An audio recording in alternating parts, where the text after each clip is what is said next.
Jangan lakukan 3 hal ini jika pengen rezekimu lancar. Perhatikan untuk orang yang suka goyang-goyang kakinya begini, ketika duduk dia goyang-goyang begini.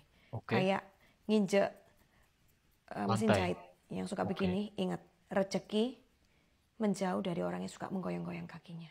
Lah, Tandanya kenapa? dia gelisah.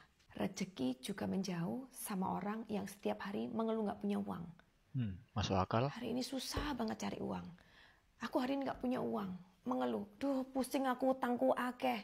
Duh pusing aku gak bisa bayar uang sekolah. Duh pusing aku gak bisa bayar listrik. Jangan Rezeki mengeluh. menjauh. Rezeki juga menjauh ke orang-orang yang suka jual cerita kesedihan.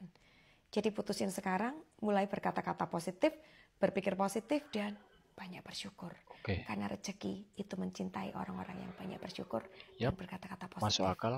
Catat. Bagaimana menurut kalian tentang video tadi? Komen di kolom komentar. Terima kasih.